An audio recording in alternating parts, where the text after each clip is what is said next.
warahmatullahi wabarakatuh. Shalom, Om Swastiastu, Namo Buddhaya, Salam Kebajikan. Jumpa lagi bersama saya Fiorina Jeretno dalam program Woman Talk, suara legislator perempuan di Sulawesi Selatan.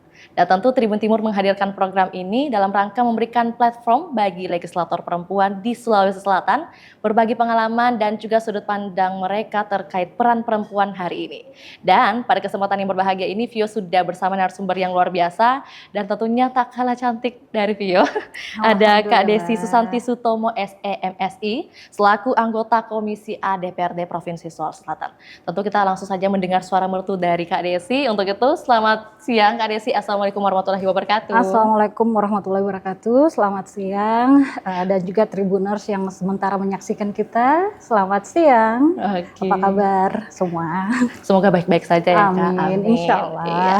Kak Desi ini senyumnya sangat sumringah dan semangat pagi ya, masih terbawa.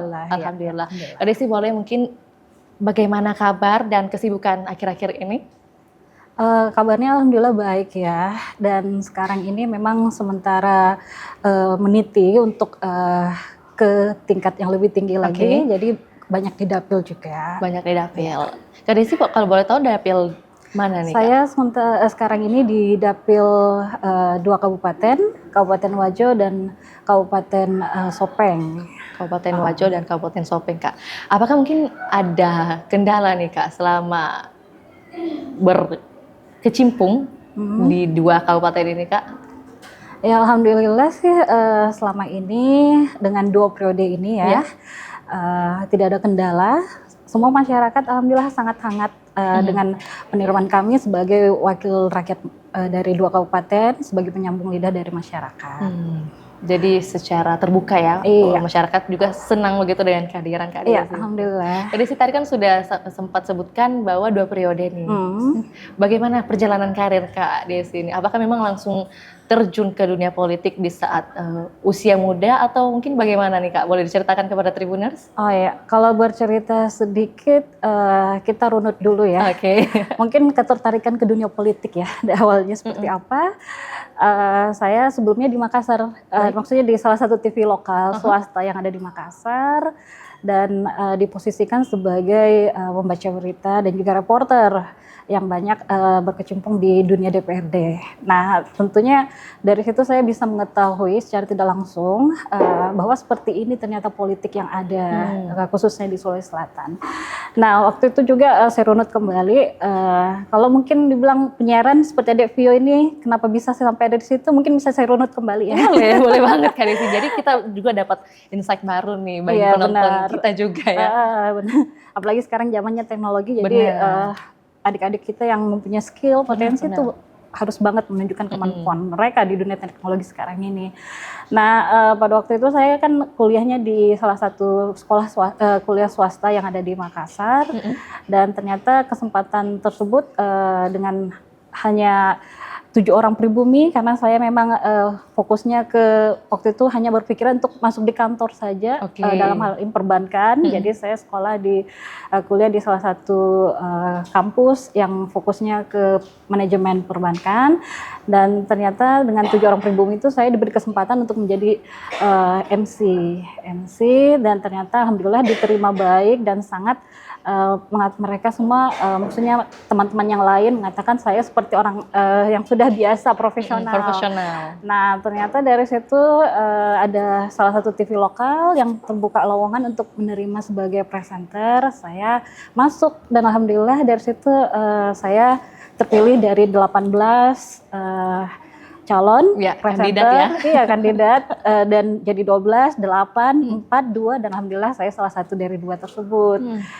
Dan dari situlah bermula, dan ternyata di salah satu TV lokal tersebut yang pertama di Makassar, saya ada sekitar 3 tahun kurang lebih. Nah, dari situ tentunya belajar seperti inilah perpolitikan dengan posisi saya kan sebagai pembaca berita yang banyak bergelut dengan dunia-dunia politik. Dan ternyata saya vakum di 2006, 2009 saya ditawarkan oleh salah satu partai yang sama-sama biru, partai besar juga, untuk mengisi kuota 30% perempuan. Pada waktu itu kuota 30% menjadi persyaratan bagi partai untuk dapil-dapil yang ada. Dan ternyata saya sangat pada saat itu saya ditelepon dari orang tua ya, kebetulan di daerah, langsung mengatakan insya Allah iya. Langsung dapat restu ya? Iya, langsung dapat restu juga, dan saya langsung mengatakan pada saat detik itu juga insya Allah saya siap ya, karena memang saya merasa dengan pengalaman-pengalaman saya bisa untuk masuk di dunia politik dan berlanjut terpilih untuk DPRD Kabupaten Wajo.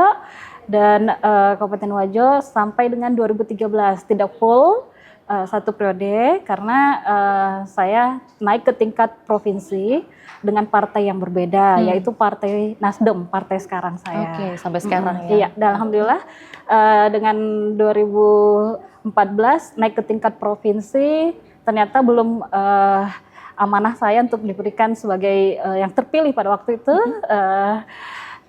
Dan ternyata saya mendapatkan suara kedua. Ya, nanti 2016 baru saya masuk lagi di DPRD provinsi dan duduk sampai sekarang. Sampai saat ini. Berarti total ada 3 periode, Kak? Iya, 3 periode dengan mungkin ada yang tidak cukup satu periode, tapi sekarang insya Allah cukup satu periode. Tapi hitungannya mungkin 3 kali kesempatan lah istilahnya. 3 kali kesempatan duduk, dan insya Allah cukup lah ya sebagai bekal untuk naik ke tingkat yang lebih tinggi boleh ya.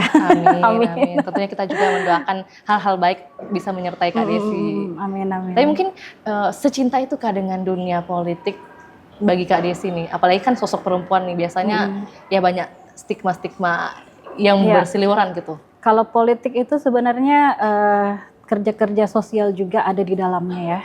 Jadi kalau saya memang basicnya senang ke masyarakat, mendengarkan keluhan, dengan berempati dengan masalah mereka. Jadi kalau dengan kedudukan sekarang hampir sama dengan yang sebelumnya, Desi sebelumnya gitu. Jadi tidak ada masalah juga. Jadi dengan sekarang ini sebagai anggota DPRD provinsi tentunya selain tupoksi kita dengan legislasi, pengawasan, penganggaran, juga tentunya ada aspirasi-aspirasi dan kita sebagai anggota DPRD ya tentunya sebagai penyambung lidah masyarakat berusaha untuk mewujudkan apa yang menjadi keinginan mereka. Ya karena terbukti sudah 3 kali kesempatan bisa terpilih terus begitu Kak Desi.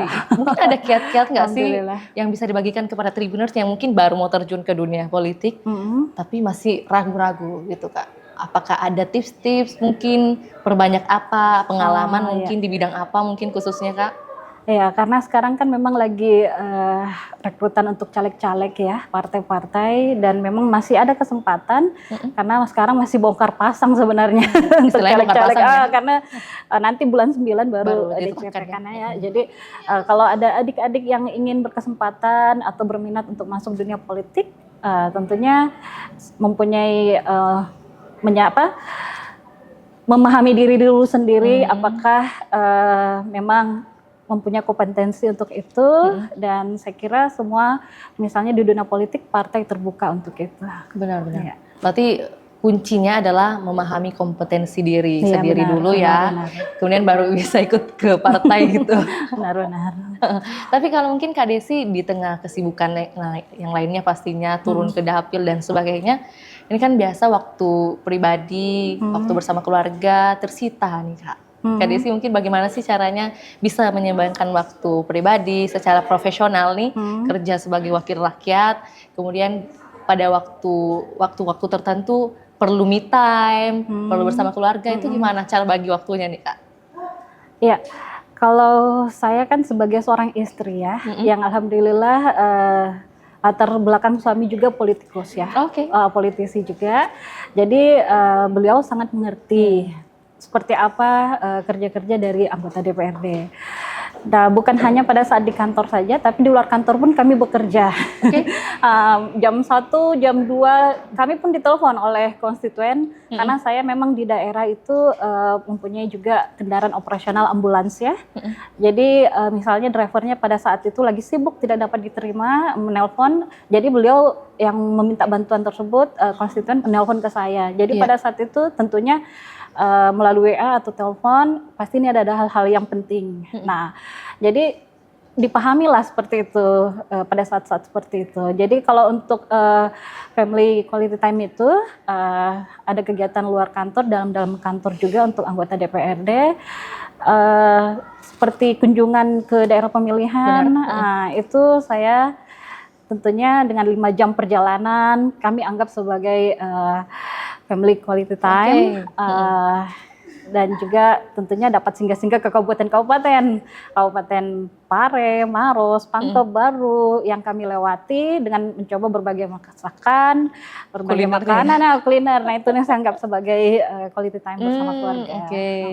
Iya. Biasanya kan ada momen-momen khusus begitu bagi perempuan-perempuan biasanya maunya kayak pergi berliburan. Tapi kalau Kak Desi mungkin secara pribadi senangnya ya pada saat mengunjungi kabupaten daerah pilihan itu sudah merupakan satu momen liburan bersama ya. Iya benar, karena kunjungan-kunjungan seperti itu ke masyarakat, kita mendengarkan keluhan, terus kita mencoba masakan juga. Tentunya warga masyarakat kan kalau di daerah itu kita datang, mereka sangat sibuk gitu loh. Makanya kami biasa datang tiba-tiba saja tanpa pemberitahuan, karena kami biasa disuguhkan makanan-makanan tradisional yang tentunya itu kami anggap sebagai hal yang menarik buat kami. Itu kan satu momen sukanya nih Kak Desi. Apa sih? Pasti adanya momen duka ya pada saat turun ke dapil, melihat atau mendengar aspirasi masyarakat. Mungkin ada duka-duka seperti apa nih Kak? Boleh dibagikan mungkin kepada Tribuners? Pasti ada suka duka ya. Kalau untuk dukanya ya seperti tadi yang saya sampaikan, sebagai perpanjangan tangan wakil masyarakat, misalnya ada keinginan yang tidak dapat terwujudkan, itu menjadi beban. Beban bagi kami sebenarnya, bahwa ini kami belum bisa. Dan juga sebenarnya juga dari situ kita melihat juga bahwa ini kewenangan siapa, kewenangan provinsi, kabupaten atau pusat. Jadi apabila ada kewenangan, misalnya ini kewenangan pusat atau kabupaten, kami jelaskan secara baik-baik bahwa seperti ini. Gitu. Ya karena mungkin kadangkala masyarakat tidak paham juga benar. Ini tupoksinya kabupaten kota atau mungkin provinsi seperti itu ya Kak. Apalagi kalau sudah ada keluhan, kami berkali-kali minta ini jalan lingkungan ternyata kan, tapi tidak diindahkan begini-begini. Ya itu kami berusaha untuk bagaimana meneruskan kepada pemerintah daerah kabupaten. Berarti yang paling sering mungkin terkait transportasi jalan gitu ya mungkin ya? Iya, banyak sih, pertanian, jalan-jalan tani, jalan lingkungan. Kalau jalan tani memang menjadi kewenangan provinsi ya. Jadi tentang pertanian, kesehatan, pendidikan, semua bisa kami terima sebagai aspirasi. Kalau misalnya dari Kak Desi ini selaku anggota Komisi A, mungkin mitra kerjanya yang paling sering nih dikunjungi oleh Kak Desi ada apa saja nih Kak? Ya, kalau kami di Kemendagri, Kemenpan, seperti itu kunjungan-kunjungan kami. Yang masalah pemerintahan, karena kami memang mitra kerjanya seperti BKD, Biro Pemerintahan, Pemberdayaan ASN, dan juga Satpol PP, jadi banyak lah. Berarti memang khusus bidang pemerintahannya. Iya benar. Kemudian kan pasti ada evaluasi yang dilakukan nih dari beberapa maksudnya program kerja atau bahkan semua program kerja pasti ada proses evaluasinya nih Kak. Ini dikawalnya setiap per apa nih Kak? Per berapa bulan mungkin atau per bulan atau gimana proses evaluasi yang dilakukan dari Komisi A mungkin Kak? Iya. Kami itu setiap bulannya ada 3 triwulan ya untuk mengevaluasi kinerja dari OPD-OPD. Dan hingga saat ini sudah berjalan lancar Kak? Iya, berjalan lancar. Alhamdulillah. Kak, kalau berbicara tentang aspirasi masyarakat, tadi kan Kak Desi mengatakan kalau kunjungan itu kan banyak aspirasi yang perlu diserapkan. Tapi apakah memang khusus pada saat kunjungan saja atau istilahnya cara Kak Desi untuk menerima aspirasi ini melalui WhatsApp mungkin bisa, melalui telepon mungkin, atau memang face to face baru bisa menerima nih? Dimanapun bisa. Dimanapun bisa. Di pasar bisa, di rumah bisa, di kantor bisa, lewat telepon bisa. Jadi dimanapun bisa sebenarnya. Berdasarkan pengalaman Kak Desi mungkin yang paling unik ada di mana nih Kak? bertemu dengan masyarakat itu? Di pekuburan pun bisa sambil bisik-bisik, ada tundi anuku. Oh iya, ada. Pernah satu Karena kali? kan secara langsung nggak apa-apa kan. Secara bisik-bisik gitu, ada dalam bahasa Indonesia, Iya. ada iniku, anuku tolong dibantu jalan tani. Oh iya, Oke. minta tolong datanya seperti itu. Jadi ada satu momen langka gitu ya, unik juga ya. Iya. Iya, dan ini baru Vio tanyakan di antara beberapa legislator perempuan lainnya Kak. Jadi memang kalau berbicara tentang aspirasi pasti di semua tempat pun bisa ya. Iya, pernikahan pun bisa. Semua tempat bebas. 24 jam juga waktu Berarti untuk Kak Desi nggak konstituen. menutup diri ya begitu Enggak, untuk menerima enggak. aspirasi. Iya, benar. Lantas Kak Desi mungkin dengan adanya aspirasi-aspirasi yang tadi bahkan yang unik-unik nih Kak, bagaimana Kak Desi sendiri memperjuangkan hak-hak masyarakat nih Kak? Memperjuangkan hak-hak masyarakat karena kami itu ada namanya reses ya. Oke. Reses, jadi di situ kami mendapatkan aspirasi-aspirasi. Nah, setiap aspirasi itu kami berusaha untuk memasukkannya dalam APBD seperti itu. Karena kami memang mempunyai tupoksi di anggaran, budgeting. Jadi seperti itulah mungkin kelebihan kami ya, mungkin sebagai anggota DPRD. Melalui rapat reses Iya, karena kami menganggap itu memang aspirasi yang berdasarkan skala prioritas yang penting. Misalnya ada dua kelurahan atau desa yang terhubung untuk kepentingan jalan tani tersebut, ya insya Allah kami akan perjuangkan. Baik. Nah, kali ini kita berbicara tentang sosok perempuan lagi nih Kak. Mungkin ada sosok inspirasi dari Kak Desi hingga bisa di titik saat ini? Kalau inspirasi tidak jauh-jauh ya, orang tua tentunya. Orang tua. Karena orang tua itu mengajarkan saya bagaimana menjadi wanita yang sabar, pelindung, mengayomi, perhatian yang sangat lebih. Jadi itu saya lakukan kepada konstituen saya di bawah. Jadi ada nilai-nilai yang diberikan dari keluarga kemudian diterapkan di masyarakat ya. Benar-benar. Dan juga sifat tersebut bukan hanya kepada ibu, tapi kedua orang tua. Sifat yang sama, jadi tentu saja otomatis kanannya juga seperti itu. Dengan modifikasi keadaan ya kan. Dengan pengalaman-pengalaman hidup tentunya ada perbedaan sedikit. Mungkin Kak Desi punya tips-tips tersendiri begitu bagi perempuan-perempuan, khususnya yang sedang menyaksikan program kita saat ini nih. Mungkin punya keinginan untuk terjun ke dunia politik, tapi kepercayaan dirinya tidak ada. Gimana nih Kak solusinya? Mungkin Kak Desi bisa berikan 1-2 kata mungkin. Kepercayaan diri terhadap dunia politik ya? Oke. Kalau kepercayaan diri untuk dunia politik, saya kira memang tadi awalnya mengukur diri dulu. Mengukur diri dulu, melihat kapasitas, kompetensi kita seperti apa. Dan kita masuk di dalamnya, apalagi sekarang kan memang terbuka lebar untuk perempuan yang ingin masuk dengan umur 21 tahun ke atas di dunia politik.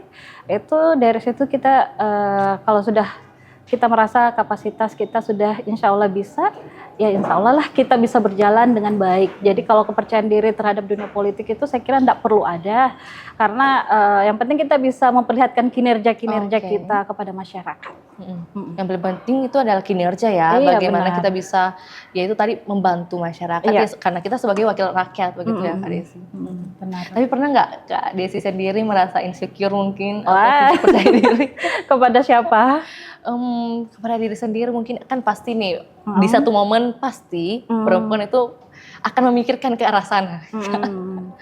Baik, kalau percaya diri itu kepada diri sendiri, saya kira semua ada pada saat di mana ada yang tidak percaya diri. Tapi satu yang saya lakukan yaitu kita jangan percaya diri, kita jangan tidak percaya diri gitu loh, karena semua manusia itu punya kelebihan dan kekurangan.